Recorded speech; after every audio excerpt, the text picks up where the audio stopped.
What is up, guys? It's the Edged Hero, or Jake, and I'm bringing you a video. And this is going to be my first deck tech on the channel, so be sure to like this or subscribe and all that if you like this. So this is going to be the deck that I've been running at FNM consistently for the past 4 or 5 weeks now, and it has not gone below 3-1. It pretty much takes 4-0 every time. That's because it is a super good Haunted Humans variant. So I'm going to jump right into the land base. This deck is just ridiculous. So we have 4 Glacial Fortresses and 1 Seachrome Coast currently because it's rotating soon, and I went to go pick more up and they're like $10. I'm like, all balls to that. They're like, that's expensive for something that's rotating, so I'm like, just thinking I'm going to pick up some Ravnica Shocklands when they come out, so that'll be replaced. 3 Moorland Haunts. That's another win condition of this deck. They're just ridiculously good to make spirit tokens if you're having a little bit of a dead draw, it's getting later in the game, it isn't the aggro that you're looking for. You can just make the spirit tokens fly in overhead, or at least have some blockers until you can get some good draws. So then we have a playset of Cavern of Souls. This has multi-purposes. It's really good if you want to name humans, and then you can just pump them out and not get cancelled. Or it has another effect that I can talk about really soon. Then we just have a bunch of basic planes. I'm not sure how many.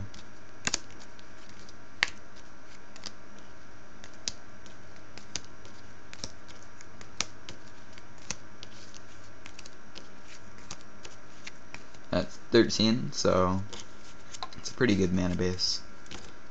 You pretty much always have a good draw. It's really rare that you don't. So now we'll jump into the creatures. Champion of the Parish is just a beast of a card. It's so good. Doom Traveler is equally as good. He has that value of once he's dead you can get a spirit token, and then you can Moorland Haunt to get a second spirit token.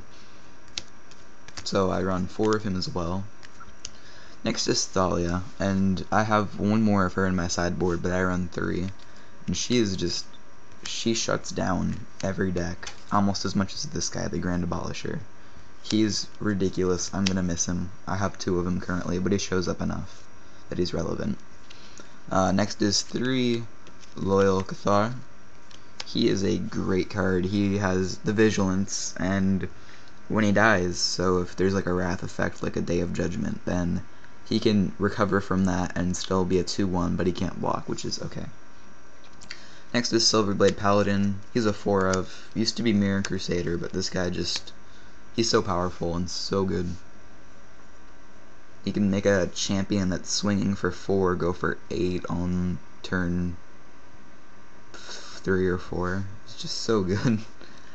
Next is Fiend Hunter. I believe he's a 3 of, yes. Really good. Forget about this guy for now. He's pretty much a win condition.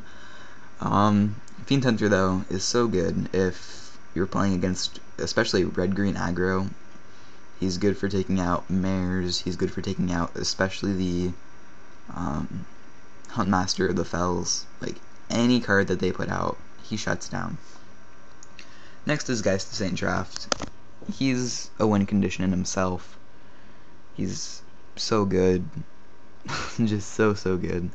He works really well with Cavern of Souls. If you aren't getting any of your blue mana from the duels or anything, you can name spirits and play him.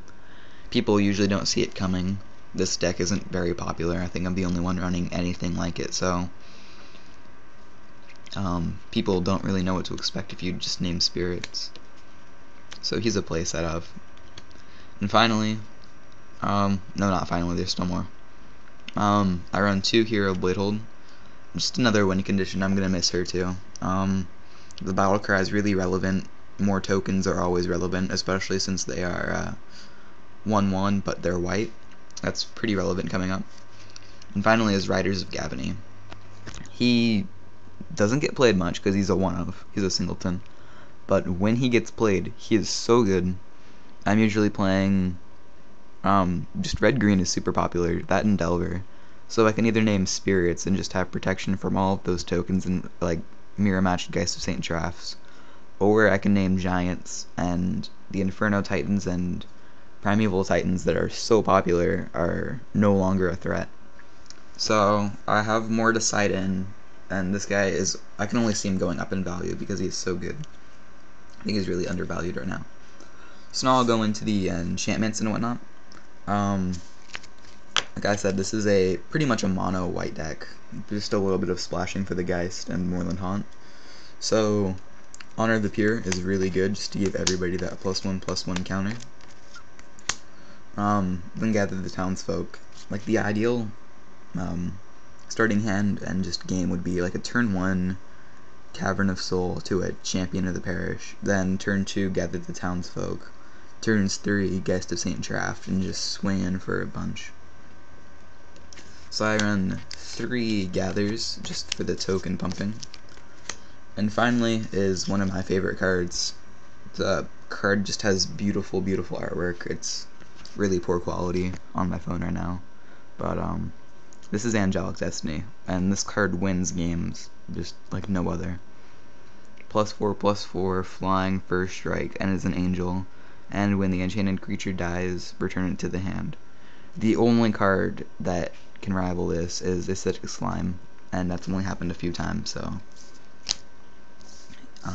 yeah, that's the deck, and then I'll cover the sideboard really quick.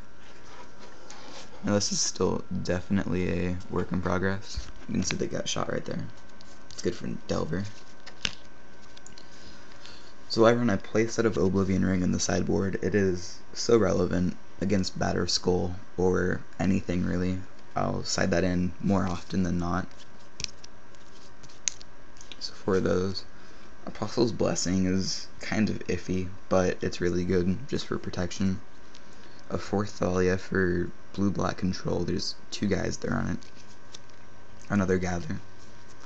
Timely Reinforcement in case of a mirror match or just another deck that ramps and is more aggressive in nature. 2 Faith Shield. I prefer it to Apostle's Blessing. I might ditch Apostle's Blessing for a 3rd one. Another Riders of Gavony. And Day of Judgment, I don't really know. It's good to have just in case of a mirror match aggro, or I could Day of Judgment and then not have many creatures out and sack those creatures for spirit tokens, so their board is wiped and they have nothing to do, and I'm still pumping out creatures. Finally is Gutshot, and then Ghost Quarter. Gutshot's pretty self-explanatory. Kill the Delver before it flips. Kill any of the 1-drops that are really good before they flip. And then Ghost Quarter is the last one. It's really good. I'll usually side it out for one of the planes. And it's ridiculous if they have a Kessig Wolfran out. This can just destroy it. Kessig Wolfran pretty much breaks this deck because of trample damage. Well, that was the deck. This is my Haunted Humans build. It's very good. It goes 4-0 a lot. So if you have any comments about it, leave it in the description below or the comment section. And if you want to see any other decks, let me know. So this is the Etched Hero signing off. I hope you enjoyed this. Have a nice day. See ya.